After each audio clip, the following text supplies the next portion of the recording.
আজকে আমি তোমাদের ক্লাস 9 এর ভৌত বিজ্ঞান পড়াবো। ক্লাস 9 এর ভৌত বিজ্ঞানের যে পদার্থ চ্যাপ্টারটা, মানে রসায়নবিদ্যার যে প্রথম চ্যাপ্টার পদার্থের ধর্ম মানে রাসায়নিক আর ভৌত ধর্ম নিয়ে আলোচনা করা আছে। তার মধ্যে ফার্স্ট চ্যাপ্টারটা হচ্ছে পরমাণুর গঠন। সেই পরমাণুর গঠন নিয়ে আজকে আমাদের আলোচনা করব, ঠিক আছে? তো পরমাণু জিনিসটা কি আগে জানার চেষ্টা করি। আমাদের যে পদার্থগুলো আমরা দেখতে পাই, ধরো লোহা, তামা, রূপো, এই সমস্ত পদার্থগুলো দেখতে পাই, বা ধরো তোমাদের কাঠের চেয়ারটাকে যে দেখতে পাই, তো সেগুলো কী দিয়ে তৈরি? তার ছোটো ছোটো অংশগুলোর কী নাম? সেই ছোটো ছোটো অংশগুলোর নাম হচ্ছে ক্ষুদ্রতম কণা, সবচেয়ে ক্ষুদ্রতম কণা, অবিভাজ্য কণা বলেছিল। তো সেগুলোকে বলা হয় পরমাণু। আচ্ছা, আমাদের কোষ, দেহ কোষ যেটা হয়, আমাদের শরীরগুলো কী হয়? কোষ দিয়ে তৈরি। তো দেহ কোষগুলো কী হয়? ছোটো ছোটো সেল দিয়ে তৈরি হয়, ছোটো ছোটো কোষ দিয়ে তৈরি হয়। না, আমাদের যে কোনো শরীরের অংশ ছোটো ছোটো কোষ দিয়ে তৈরি হয়। সেই কোষের মতনই যে কোষগুলো কি আমাদের শরীরের ছোট্ট ক্ষুদ্রতম ইউনিট, ক্ষুদ্রতম অংশ। সেরকমই হচ্ছে যে কোনো নন লিভিং যে পদার্থ আছে, যেগুলো প্রাণ নেই, চেয়ার, টেবিল, লোহা, তামা, এদের কী হচ্ছে ছোটো ছোটো যে ক্ষুদ্রতম কণা, সেই ক্ষুদ্রতম কণা, সেগুলো ইউনিট, সেগুলোকে বলছে পরমাণু। যেমন তোমরা বিল্ডিং ব্লক দিয়ে বাড়ি তৈরি করো, বিল্ডিং ব্লকের এক একটা ব্লক হচ্ছে পরমাণুর মতো। তো সেই পরমাণুর ভেতরটাকে নিয়ে আজকে দেখবো, পরমাণুর ভেতরে কী থাকে। তো পরমাণু কথাটা প্রথমে একবারই আসেনি, জন ডাল্টন আমাদেরকে দিয়েছিলেন পরমাণু ধারণা। কিন্তু তার অনেক আগে, যীশু খ্রিস্টের জন্মের অনেক আগে থেকে আমাদের ভারতীয় দার্শনিক, বোনাদ, গ্রিক দার্শনিক ডেমোক্রিটাস, ওরা মিলে বলেছিল কি, যে কোনো পদার্থ সূক্ষ্ম ক্ষুদ্র কণা দিয়ে তৈরি। সেই ক্ষুদ্র কণাগুলোর নামকরণ ওরা করতে পারেনি। পরবর্তীকালে বিজ্ঞানী জন ডাল্টন তার বিখ্যাত ডাল্টনের পরমাণুবাদ থেকে কী করেছিল, নামকরণ করতে পেরেছিল এবং আমাদের একটা তত্ত্ব দিয়েছিল, পরমাণুর সম্বন্ধে একটা ধারণা দিয়েছিল। পরমাণু জিনিসটা কি, উনি বললেন যে কোনো পদার্থ ক্ষুদ্রতম কণা দিয়ে তৈরি। সেই ক্ষুদ্রতম কণাগুলো হচ্ছে নিরেট এবং অবিভাজ্য। ক্ষুদ্রতম কণাগুলো হচ্ছে নিরেট এবং অবিভাজ্য, ঠিক আছে? আরও কি বললেন যে ধরো লোহার পরমাণুগুলো যেমন দেখতে হবে, যেমন তাদের ধর্ম থাকবে, তামার পরমাণুগুলোর ধর্ম কিন্তু আলাদা হবে। মানে একই মৌলের পরমাণুগুলো একই রকম হবে, ভিন্ন মৌলের পরমাণুগুলো ভিন্ন রকম হবে। আর কি বলেছিলাম যে পরমাণুগুলো সরাসরি রাসায়নিক বিক্রিয়ায় অংশগ্রহণ করতে পারে, পরমাণুগুলো স্বাধীনভাবে নাও থাকতে পারে, কিন্তু সরাসরি রাসায়নিক বিক্রিয়ায় অংশগ্রহণ করতে পারে। মানে যে কোনো পদার্থকে যদি আমি ভাঙি, সবচেয়ে ক্ষুদ্রতম যে কণিকাটা পাবো, সেটার নাম দিল পরমাণু। পরমাণুটা হচ্ছে অবিভাজ্য নিরেট কণা, এটার উপর উনি জোর দিয়েছিলেন। তার মানে কি বললেন বলুন তো, পরমাণুকে ভাঙা যাবে না, পরমাণুকে ভাঙা যাবে না বলেছিলেন। কিন্তু পরবর্তীকালে ওই তথ্যটা ভুল প্রমাণিত হলো। পরমাণুকেও ভাঙা যায়, পরমাণুও কতগুলো কণিকার সমষ্টি হয়। পরমাণুর মধ্যে প্রধান যে তিনটে কণা থাকে আছে, প্রোটন, ইলেকট্রন আর নিউট্রন। এগুলো স্থায়ী কণা, প্রোটন, ইলেকট্রন আর নিউট্রন, এই তিনটে স্থায়ী কণা থাকে। এছাড়াও কিছু অস্থায়ী কণা থাকে। সেই অস্থায়ী কণাগুলোর নাম হচ্ছে পজিট্রন, মেসন, নিউট্রিনো ইত্যাদি, ঠিক আছে? এছাড়াও আলফা কণা, ডয়টনিয়াম কণার অস্তিত্ব আমাদের পাওয়া গেছে। তো মেন তিনটে কণা হচ্ছে কি বললাম, প্রোটন, নিউট্রন আর ইলেকট্রন। তাহলে আমাদের ধারণাটা যে ডাল্টন দিয়েছিল যে পরমাণু অবিভাজ্য, এই কথাটা কিন্তু আর খাটলো না, কারণ পরমাণুকে ভেঙে দেখানো যায়। পরবর্তীকালে কি হলো বলতো, ইলেকট্রনের আবিষ্কার হলো। ইলেকট্রনের আবিষ্কার করলেন বিজ্ঞানী উইলিয়াম ক্রুক্স। একটা পরীক্ষা করেছিলেন তড়িৎমক্ষণ নলেতে। তড়িৎমক্ষণ নলে পরীক্ষা করতে যেয়ে উনি একরকম অদৃশ্য রশ্মির সন্ধান পেলেন। সেই অদৃশ্য রশ্মিগুলো কি পরবর্তীকালে বিজ্ঞানী যে টমসন তার নামকরণ করলো। তো কি করে পরীক্ষাটা করেছিল, এসব আমরা কম্পিউটার স্ক্রিনে একটু দেখি। চলো দেখি কম্পিউটার স্ক্রিনেতে আমাদের পাওয়ার পয়েন্টে করে রেখেছি আমি তোমাদের জন্য। আচ্ছা দেখো, এটা হচ্ছে আমাদের এক্সপেরিমেন্টের সেট আপটা।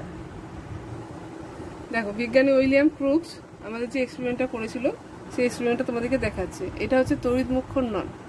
এটা যেটা দেখতে পাচ্ছ, সেটা হচ্ছে একটা তড়িৎমক্ষণ নল। তড়িৎমক্ষণ নলে কি আছে, দুটো তড়িৎদ্বার আছে। একটা নেগেটিভ তড়িৎদ্বার, এটাকে ক্যাথোড বলে, আর একটা পজিটিভ তড়িৎদ্বার, এটাকে অ্যানোড বলে, ঠিক আছে? সেটাকে একটা উচ্চ ভোল্টেজ, উচ্চ বিভব দিয়ে কি করা হয়, উচ্চ বিভব দেখতে হচ্ছে এখানে একটা তড়িৎ কোষ লাগানো আছে, কিন্তু কোষ না, এটা এসি ভোল্টেজ দেওয়া হয়, উচ্চ বিভব দেওয়া হয় কতটা না 10,000 ভোল্ট, 10,000 ভোল্ট দেওয়া হয়। আর এর মধ্যে টিউবটার মধ্যে কি করা হয়, এটা কাঁচের একটা টিউবের, শক্তপোক্ত কাঁচের টিউব একটা, এর মধ্যে 0.01 মিলিমিটার পারস্তম্ভে চাপে অল্প বায়ু রেখে এই দুটো তড়িৎদ্বার দেখতে পাচ্ছি, তড়িৎদ্বার দুটোর মধ্য দিয়ে কি করা হয়, তড়িৎ ক্ষরণ করা হয়। তড়িৎ ক্ষরণ করা হলে দেখা যায় এই ক্যাথোড পাত থেকে, ক্যাথোড পাত দেখতে পাচ্ছি, নেগেটিভটাকে ক্যাথোড বলে, ক্যাথোড পাত থেকে একরকম অদৃশ্য রশ্মি অ্যানোড পাতের দিকে মানে সরলরেখায় নির্গত হচ্ছে। ক্যাথোড পাত থেকে একরকম রশ্মি অ্যানোড পাতের দিকে সরলরেখায় নির্গত হচ্ছে। তো ওই রশ্মিগুলোর নাম দিলেন কি, ক্যাথোড রশ্মি। এই যে রশ্মিগুলো ক্যাথোড থেকে অ্যানোডের নাম দিলেন, সেই রশ্মিগুলোর নাম দিলেন ক্যাথোড রশ্মি। তো ক্যাথোড থেকে বেরোচ্ছে বলে ক্যাথোড রশ্মি। পরবর্তীকালে বিজ্ঞানী জে থমসন কি করলো, এই ক্যাথোড রশ্মিগুলোকে পরীক্ষা করে দেখান যে ক্যাথোড রশ্মিগুলো তড়িৎ ক্ষেত্র বা চৌম্বক ক্ষেত্র দ্বারা প্রভাবিত হয়, তড়িৎ ক্ষেত্র বা চৌম্বক ক্ষেত্র দ্বারা বিক্ষিপ্ত হয়ে যায় বা গ্যাসকে আয়নিত করতে পারে। চলো আজকে এখন আবার কি করব না, ক্যাথোড রশ্মির ধর্মগুলো নিয়ে একটু আলোচনা করি। আচ্ছা, ক্যাথোড রশ্মি কতগুলো ধর্ম আছে। 1 নম্বর ধর্ম হচ্ছে ক্যাথোড রশ্মিগুলো কি বললাম, তড়িৎ ক্ষেত্র বা চৌম্বক ক্ষেত্র দ্বারা, আচ্ছা ক্যাথোড রশ্মিগুলো তড়িৎ ক্ষেত্র বা চৌম্বক ক্ষেত্র দ্বারা প্রভাবিত হয়। এটা হচ্ছে ক্যাথোড রশ্মির একটা ধর্ম। ক্যাথোড রশ্মির ধর্মগুলো বিবৃত করে, এটা পরে পরীক্ষায় তোমাদের কোশ্চেন একটা আর জানা দরকার আছে। তাহলে ক্যাথোড রশ্মিগুলো তড়িৎ ক্ষেত্র বা চৌম্বক ক্ষেত্র দ্বারা বিক্ষিপ্ত হচ্ছে। ক্যাথোড রশ্মি গ্যাসকে আয়নিত করে, ক্যাথোড রশ্মি গ্যাসকে আয়নিত করে, আয়নিত করতে পারে। আরো ধর্ম হচ্ছে ক্যাথোড রশ্মিগুলো পরবর্তীকালে দেখা গেল যে অতি ক্ষুদ্র ক্ষুদ্র কণার তড়িৎগ্রস্ত কণার স্রোত। ক্যাথোড রশ্মিগুলো ক্ষুদ্র ক্ষুদ্র তড়িৎগ্রস্ত কণার স্রোত। এই তড়িৎগ্রস্ত কণাটা কিরকম, ঋণাত্মক তড়িৎগ্রস্ত, ঋণাত্মক তড়িৎগ্রস্ত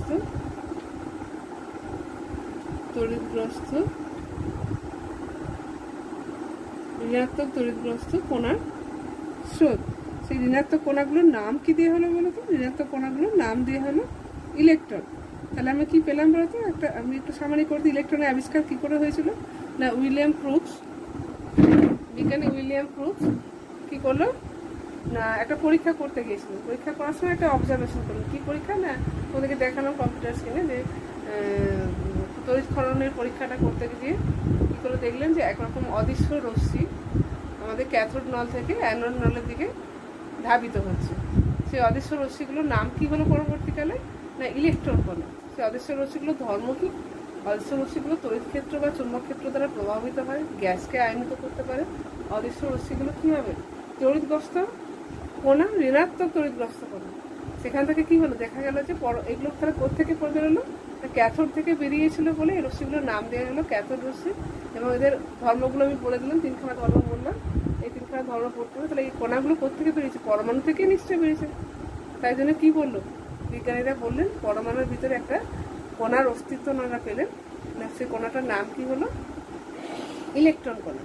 পরবর্তীকালে বিজ্ঞানী মিলিকানের ভর বা আধানটা নির্ণয় করেছিলেন, নাকি আপেক্ষিক আধানটা নির্ণয় করেছিলেন। আচ্ছা, আমরা কি কোনো পদার্থে হাত দিলে, কোনো পদার্থে যখন হাত দিই আমরা কোনো শখ খাই না তো, পদার্থে যদি হাত দিলে শখ খায় না, তার মানে কি পদার্থের মধ্যেই মাত্র প্রমাণ করলেন যে পদার্থের মধ্যে পরমাণু থাকে, প্রমাণ হয়েছিল। পদার্থের মধ্যে পরমাণু থাকে, পরমাণুর মধ্যে ইলেকট্রন থাকে, প্রমাণ হয়ে গেল।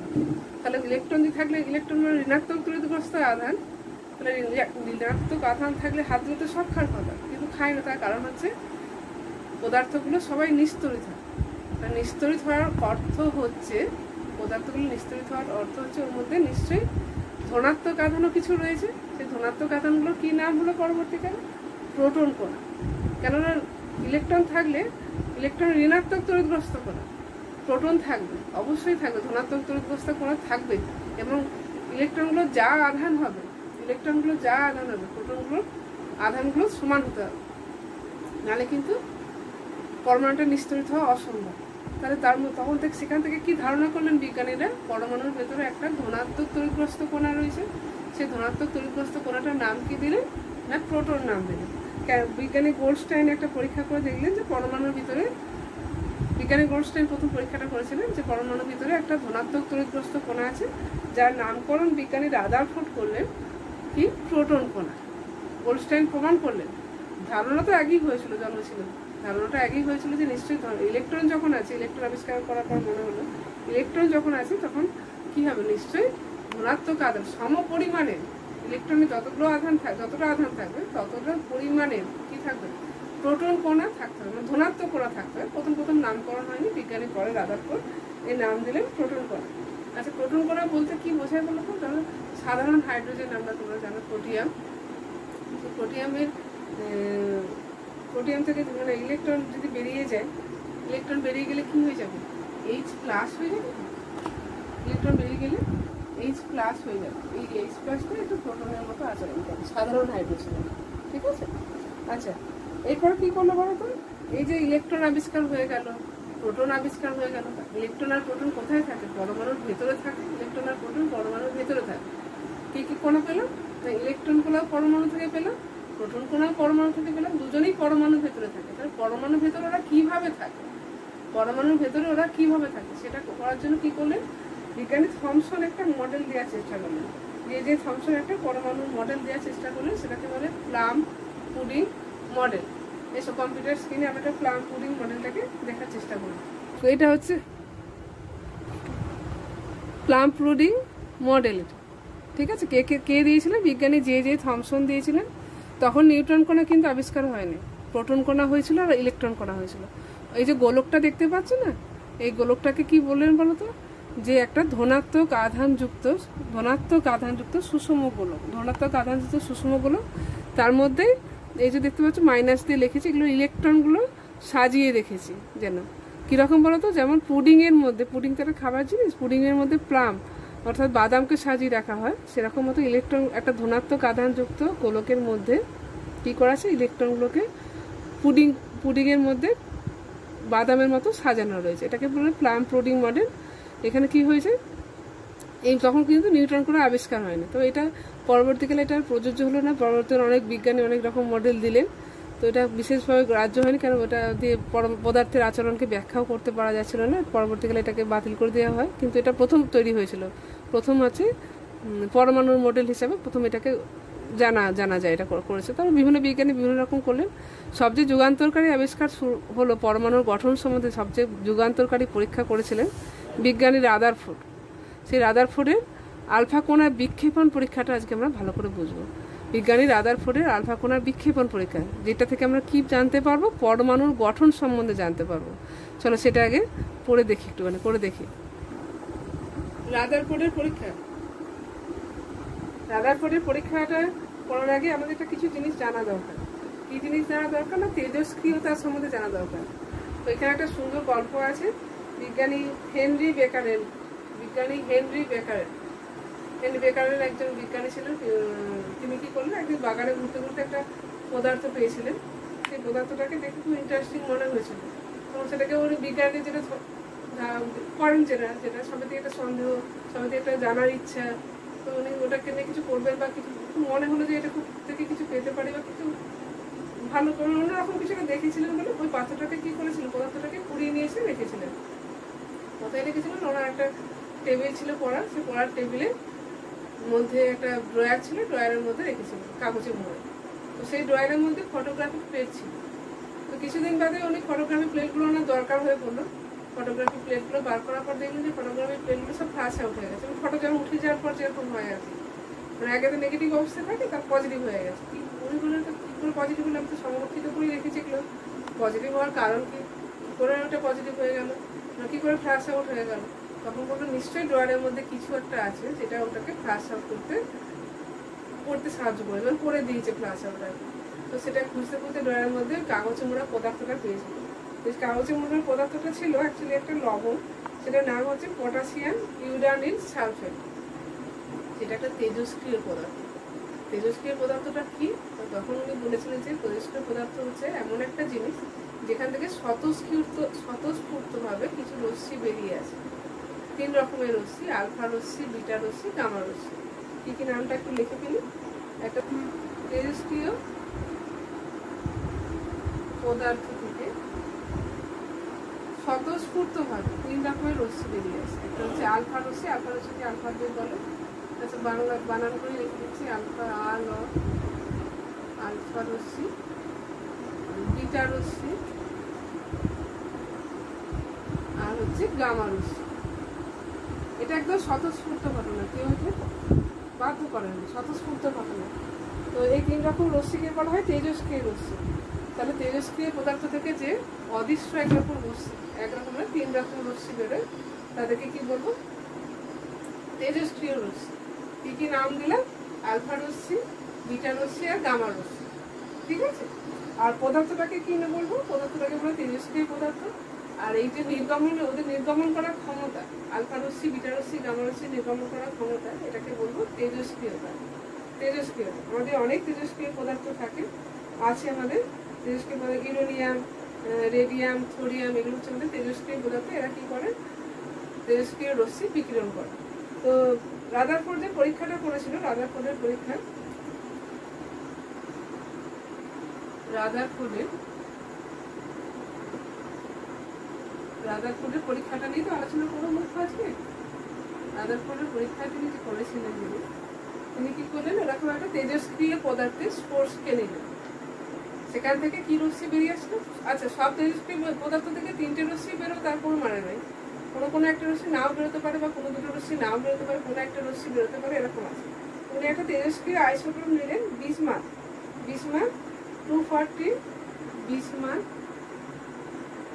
240, আর পরমাণু ক্রমাঙ্ক এরকম একটা তেজস্ক্রিয় পদার্থ নিলে, যেখান থেকে কি বেরোয় না আলফা কণা বেরোয়, যেখান থেকে আলফা কণা বেরোয়। সেই আলফা কণাগুলোকে কি করলো? সোনার পাত, একটা সোনার পাতের উপরে ধাক্কা খাওয়ালো। মানে আলফা, এই এখান থেকে যে আলফা কণাগুলো বেরোবে সেগুলো খুব তীব্র গতিশক্তি সম্পন্ন হয়। সেগুলো কি করলো? সোনার পাতকে ধাক্কা দিয়ে বেরিয়ে চলে গেল। সেই এক্সপেরিমেন্ট আমরা এখন দেখবো। কম্পিউটার স্ক্রিনে এসো, একটু দেখে ফেলি, তারপরে তোমাকে আলোচনা করবো। রাদারফোর্ডের পরীক্ষার সেটআপটা দেখো, আমি কম্পিউটার স্ক্রিনে তোমাদেরকে দেখাচ্ছি। তো এখানে একটা চেম্বার আছে, এই চেম্বারটা হচ্ছে ধাতব লেড বা ধাতব, মানে কোনো শক্তপোক্ত চেম্বার, যেখান থেকে যেন অন্য কোনো রশ্মি লিক না হয়ে যায়। এর সামনে একটা ছিদ্র আছে। আচ্ছা, এখানে কি রাখা আছে বলো তো? এখানে রাখা আছে ওই তেজস্ক্রিয় আইসোটোপ, অর্থাৎ বিসমাথ বলে যে তেজস্ক্রিয় আইসোটোপ, সেটা রাখা আছে। সেখান থেকে কি রশ্মি নির্গত হচ্ছে? এই যে লাল রঙে দেখিয়েছি, এগুলো হচ্ছে আলফা রশ্মি। আলফা রশ্মিটা নির্গত হয়ে কি হয়েছে না, আমার এখানে একটা সোনার পাত রাখা আছে, সোনার পাতের উপরে আলফা রশ্মিগুলো তীব্র বেগে এসে ধাক্কা দিয়েছে। তারপরে তারা বিক্ষিপ্ত হয়েছে। এখানে একটা পর্দা, যেখানে পর্দার উপরে একটা প্রলেপ দিয়ে রেখেছি। কিসের প্রলেপ? না জিঙ্ক সালফাইডের একটা প্রলেপ দিয়ে রাখা আছে। সেই জিঙ্ক সালফাইডের প্রলেপের উপরে কি পড়েছে? ওরা বিক্ষিপ্ত হয়ে পড়ে এখানে কি করে? উজ্জ্বল আলোকবিন্দু সৃষ্টি করে। সেই উজ্জ্বল আলোকবিন্দুগুলোকে দেখে আমি কি করতে পারবো? কোথায় কণাগুলো এসে পড়লো সেটাকে আইডেন্টিফাই করতে পারবো। আচ্ছা, আমি আরেকবার বলি, এখানে হচ্ছে বিসমাথকে রাখা আছে, যেটা থেকে আলফা কণা বেরোয় আসবে। সেই আলফা কণাগুলো কি করলাম? সোনার পাতের উপরে ফেললাম। সোনার পাত থেকে আলফা কণাগুলো ধাক্কা দেওয়ার পর ওরা বিক্ষিপ্ত হয়ে বেরিয়ে এসে কি করছে? পিছনে একটা আমি পর্দা রেখেছি, পর্দার উপরে একটা প্রলেপ দিয়ে আছে, জিঙ্ক সালফাইডের প্রলেপ। সেই জিঙ্ক সালফাইডের উপরে ধাক্কা দিল, ধাক্কা দিয়ে কী করলো? ধাক্কার ফলে আলোকবিন্দু প্রতিপ্রভা সৃষ্টি করে। সেই প্রতিপ্রবাহগুলো দেখে আমি বুঝতে পারবো কি কোথায় কোথায় আলফা কণাগুলো এসে পৌঁছেছে আর কি। ঠিক আছে? আর পুরো সেটআপটা আমাদের একটা বায়ুশূন্য পাত্রের মধ্যে করা হয়, বায়ুশূন্য পাত্রের মধ্যে ঘটানো হয়। আচ্ছা, এখানে দেখবো যে বেশিরভাগ আলফা কণা কি হয়েছে? বেশিরভাগ আলফা কণা সোনার পাতটার বেদটা খুব ইন্টারেস্টিং। বেদটা খুব পাতলা, একদম এতটাই পাতলা যাতে করে কি হয় মনে হয়েছে না এই পাতটার মধ্যে একটা পরমাণুর অস্তিত্ব রয়েছে। বেশি চড়া নয়। কতটা পাতলা বলো তো? একটা ডাটা দিয়ে দিচ্ছি, 0.0004 মিলিমিটার। খুব পাতলা, মানে আমরা বুঝতে পারছি না কতটা পাতলা আর কি, বোঝা মুশকিল খারাপ। আচ্ছা, যে আলফা কণাগুলো ধাক্কা দিল সেগুলো কিন্তু ভারী কণা। সেগুলো কীরকম? তাদের ভর হচ্ছে 4 একক আর চার্জ হচ্ছে 2 একক করে। ঠিক আছে? তো এখানে কি করলেন বিজ্ঞানী? কতগুলো পর্যবেক্ষণ করলেন। কি পর্যবেক্ষণ করলেন আমি দেখো পরে নেক্সট ছবিতে দেখাচ্ছি তোমাদেরকে। এই দেখো। আচ্ছা, আগের ছবিটা একটুখানি দেখে নিই। এখানে দেখলো যে বেশিরভাগ আলফা কণা সোনার পাতকে ভেদ করে চলে যাচ্ছে। বেশিরভাগ আলফা কণা সোনার পাতকে ভেদ করে চলে যাচ্ছে। কতগুলো পর্যবেক্ষণ করলেন, সেই পর্যবেক্ষণগুলোর উপরে আমি গুরুত্ব দিচ্ছি। বেশিরভাগ আলফা কণা কী করলো? ভেদ করে চলে গেল। কতগুলো না, প্রায় যতগুলো আলফা কণা পাঠাতে পেরেছিল তার 99%। বেশিরভাগ আলফা কণা কী করছে? সোনার পাতকে ভেদ করে চলে যাচ্ছে। কত পার্সেন্ট? না 99%, তাই তো? আচ্ছা, কিছু সংখ্যক আলফা কণা সামান্য কোণে বেঁকে যাচ্ছে, কিন্তু হচ্ছে সামান্য কোণে বেঁকে যাচ্ছে কিছু সংখ্যক আলফা কণা। আচ্ছা, আর খুব অল্প সংখ্যক কণা 90 ডিগ্রি বা তার থেকে বেশি কোণে বাঁকছে। এটা হচ্ছে 3 নম্বর পর্যবেক্ষণ। আর বলছে যদি 20,000 যদি আলফা কণা পাঠায়, যদি 20,000 আলফা কণা পাঠায়, তার মধ্যে একটা আলফা কণা দেখো দেখিয়েছি আমি ব্যাক করছে, রিটার্ন ব্যাক করছে। একটা আলফা কণা বিচ্যুতি হচ্ছে 180 ডিগ্রি, মানে যে এই রাস্তায় যেতে চাইছিল এই রাস্তায় না যে ব্যাক করলো। আচ্ছা, পরের ছবিটা দেখো, আমি একটু ভালো করে দেখাতে পারবো। এটা আমি একটা কাল্পনিক পরমাণুর মডেলের মতো দেখেছি, ভেবেছি। মানে সোনার পাত্রে এতটাই পাতলা ছিল যে আলফা কণাগুলো যেন এক একটা পরমাণুকে আঘাত করতে পারে আর কি, সেই রকমই একটা পরমাণুকে বড় করে দেখিয়েছি। এখানে দেখো আলফা কণাগুলি আসছে। আচ্ছা, আলফা কণাগুলোর আধান তো 2 একক করে হয়, প্লাস আধান। আলফা কণাগুলোর ধর্ম হচ্ছে, আলফা কণাগুলোর আধান হচ্ছে +2 আর ভর হচ্ছে 4 একক। সেই আলফা কণাগুলো এলো। আলফা কণাগুলো বেশিরভাগই কি হচ্ছে, সোজা বেরিয়ে চলে যাচ্ছে। দেখো এই একটা সোজা বেরিয়ে চলে গেছে, এই একটা সোজা বেরিয়ে চলে গেছে, সোজা বেরিয়ে চলে গেছে, ঠিক আছে। একটা পরমাণু দেখো কি, একটা আলফা কণা কি হলো বলতো, এলো, এসে কি হলো, পুরো রিটার্ন ব্যাক করে এলো, পুরো 180 ডিগ্রি বিচ্যুতি করলো, ঠিক আছে। আর খুব অল্প সংখ্যক কণা 90 ডিগ্রি বা তার থেকে বেশি করে বিক্ষিপ্ত হয়। আর খুব সামান্য সংখ্যক কণা কি হচ্ছে, সোজা না গিয়ে অল্প স্বল্প বিক্ষিপ্ত হয়েছে আর কি। যেগুলো দেখো নিউক্লিয়াসের কাছাকাছি যাওয়ার চেষ্টা করছিল আর কি, তারা বেশি বিক্ষিপ্ত। যারা নিউক্লিয়াস থেকে দূরে যাচ্ছিল তারা কিন্তু সোজাসুজি বেরিয়ে চলে গেছে, যারা নিউক্লিয়াস থেকে দূরে যাচ্ছে তারা কিন্তু সোজাসুজি বেরিয়ে চলে যাচ্ছে। আচ্ছা, এই যে 4টে পর্যবেক্ষণ করলেন, সেই 4টে পর্যবেক্ষণের উপর 4টে না 5টা সিদ্ধান্ত করেছিলেন। তো প্রথম যেটা ইম্পর্টেন্ট সিদ্ধান্ত, সেটা হলো যে 20,000 আলফা কণা পাঠালে তার মধ্যে একটা মাত্র রিটার্ন ব্যাক করছে। তার মানে কি বলবো, আলফা কণা ধনাত্মক কণা। আলফা কণা ধনাত্মক কণা, পরমাণুর ভেতরেও নিশ্চয়ই কোনো ধনাত্মক কণা রয়েছে। সেই ধনাত্মক কণা কী করছে, ধনাত্মক কণা আমরা জানি ধনাত্মক কণাকে বিকর্ষণ করে, সেই ধনাত্মক কণা দ্বারা বিকর্ষিত হয়ে কী হচ্ছে, রিটার্ন ব্যাক করছে। আচ্ছা, এটা হচ্ছে মেন সিদ্ধান্ত। তো সেখান থেকে কি বললেন বলো তো রাদারফোর্ড বললেন পরমাণুর ভিতরে খুব ক্ষুদ্রতম অংশে, কিন্তু খুব মানে ঘনত্ব খুব বেশি, সেই অংশের মধ্যে কি হচ্ছে, পজিটিভ কণা রয়েছে। নিশ্চয়ই পজিটিভ কণা, সেটা খুব পরমাণুর খুব ক্ষুদ্রতম অংশের মধ্যে রয়েছে, এবং সেটা খুব ঘন অঞ্চল আর কি, ঘনত্ব খুব বেশি সেই জায়গাটা। তাই জন্য ওই আলফা কণাটা রিটার্ন ব্যাক করেছিল, আবার ফেরত গিয়েছিল। আচ্ছা, বেশিরভাগ আলফা কণা কি হয়েছিল, প্রথম পর্যবেক্ষণে কি দেখেছে, বেশিরভাগ আলফা কণা বেরিয়ে যাচ্ছিল, কোনো বাধা ছাড়াই পরমাণুকে ভেদ করে বেরিয়ে চলে যাচ্ছে। তখন তিনি বললেন নিশ্চয়ই পরমাণুর বেশিরভাগ অংশটা ফাঁকা, খুব কম অঞ্চলের মধ্যে ঋণাত্মক আধানযুক্ত কণাগুলো থাকে, বেশিরভাগ অঞ্চলটাই ফাঁকা। এই সিদ্ধান্ত একটা করলেন। আর একটা বললেন যে অল্প সংখ্যক কণা কি হয়ে যাচ্ছে, অল্প কোণে বাঁকছে, সামান্য কোণে বাঁকছে। তার মানে কি, তারা কোনো পজিটিভ কণা দ্বারা সামান্য পরিমাণে বিক্ষিপ্ত হচ্ছে, অর্থাৎ পজিটিভ যে আধানের যে জায়গাটা, সেটা খুব ক্ষুদ্র অংশের মধ্যে বিস্তৃত। তাই জন্য ওরা অল্প কোণে মানে কাছাকাছি যাওয়ার চেষ্টা করছিল বলে সামান্য বিক্ষিপ্ত হয়েছে। আচ্ছা, ইলেকট্রন কণা যেগুলো ছিল, এই ইলেকট্রন কণাগুলো যে দেখতে পাচ্ছ লাল দিয়ে দেখিয়েছি আমি, ইলেকট্রন কণাগুলো দ্বারা আলফা কণাগুলো কেন আকর্ষিত হলো না, কারণ ইলেকট্রন কণা নেগেটিভ ঋণাত্মক তড়িৎগ্রস্ত, আলফা কণা পজিটিভ ধনাত্মক তড়িৎগ্রস্ত কণা। তো সেই আলফা কণার ইলেকট্রন কণার মধ্যে কি হওয়া উচিত ছিল, আকর্ষণ হয়ে থেমে যাওয়ার কথা ছিল, কিন্তু না থেমে বা কোনো রকম ইন্টারাকশন ছাড়াই আলফা কণাগুলো প্রায় বেরিয়ে চলে গেছে। কেন হয়েছে না, আলফা কণা অনেক ভারী কণা এবং উচ্চ গতি সম্পন্ন, আর ইলেকট্রন কণাগুলো একদম নগণ্য, আলফার কাছে একদম নগণ্য, নেই বলেই চলে আর কি। তাই জন্য ইলেকট্রন কণা আলফা কণাগুলোকে কোনো রকমভাবে আকর্ষিত করতে পারে না। আচ্ছা, আরেকটা 5 নম্বর সিদ্ধান্ত করেছিল কি না, পরমাণুগুলো সম্পূর্ণরূপে তড়িৎ প্রশম হয়, মানে যতটা ধনাত্মক আধান থাকে ঠিক বাইরের দিকে ঠিক ততটাই ঋণাত্মক আধান থাকে। আচ্ছা, সিদ্ধান্তগুলো আরেকবার তোমাদের কাছে একটু আলোচনা করে নিই। আচ্ছা, যে আলফা কণাগুলো এলো তারা কি হলো, বেশিরভাগ প্রথম সিদ্ধান্তে কি ছিল আমি একবার সাম আপ করে নিচ্ছি, বেশিরভাগ আলফা কণা কি হয়ে গেল, পরমাণুকে ভেদ করে বেরিয়ে চলে যাচ্ছে। তাই সেখান থেকে এটা একটা প্রথম পর্যবেক্ষণ হলো। এখান থেকে কি সিদ্ধান্ত করলাম যে পরমাণুর বেশিরভাগ অংশটাই ফাঁকা, তাই জন্য আলফা কণাগুলো কি হয়ে গেল, কোনো রকম বিক্ষেপণ ছাড়াই, মানে কোনো রকম বিচ্যুতি ছাড়াই বেরিয়ে চলে যেতে পারছে। ঠিক আছে, আরেকটা কি করলো, আরেকটা সিদ্ধান্ত 2 নম্বর সিদ্ধান্ত বলি, 20,000-এর মধ্যে একটা আলফা কণা রিটার্ন ব্যাক করলেন, এই পথে গেল, এই পথে ফিরে এলো। এখান থেকে উনি কি সিদ্ধান্ত করলেন, না আলফা কণা তা হচ্ছে নিশ্চয়ই কোনো ধনাত্মক কণা, যেটা খুব ঘন অঞ্চল আর কি, খুব ছোট অংশ হলো, ক্ষুদ্র অংশ হলো, খুব ক্ষুদ্র অংশে কেন্দ্রীভূত এবং সেটা খুব ঘন, সেখান থেকে কি হচ্ছে আলফা কণাটা রিটার্ন ব্যাক করছে। ঠিক আছে, তাই জন্য কি বললো, মানে পরমাণুর মধ্যে ধনাত্মক অঞ্চলটা খুব ক্ষুদ্র অংশের মধ্যে থাকে আর কি, বিস্তৃত অংশের মধ্যে থাকে। আচ্ছা, 3 নম্বর বললে যে অল্প কিছু কিছু আলফা কণা আছে যেগুলো অল্প কোণে বিক্ষিপ্ত, কিছু কিছু আলফা কণা আছে যারা অল্প কোণে বিক্ষিপ্ত হচ্ছে। কেন হচ্ছে না, তারা যখন ওই ধনাত্মক অঞ্চলের কাছাকাছি যাওয়ার চেষ্টা করছে, তখন সেই ধনাত্মক কণা দ্বারা কি হচ্ছে, ধনাত্মক কণাটা যেহেতু খুব অল্প অঞ্চলের মধ্যে থাকে, সেই জন্য ওরা ওই ধনাত্মক কণা দ্বারা একটুখানি বিক্ষিপ্ত হয়, সামান্য করে বিক্ষিপ্ত হয়। আর দু একটা কণা কি হয়, 90 ডিগ্রি বা তার থেকে বেশি করে বিক্ষিপ্ত হয়, এরা ওই ধনাত্মক কণা দ্বারা ইন্টারাকশনের ফলে বিকর্ষিত হয়ে এরকম বিক্ষিপ্ত হয়ে যায়।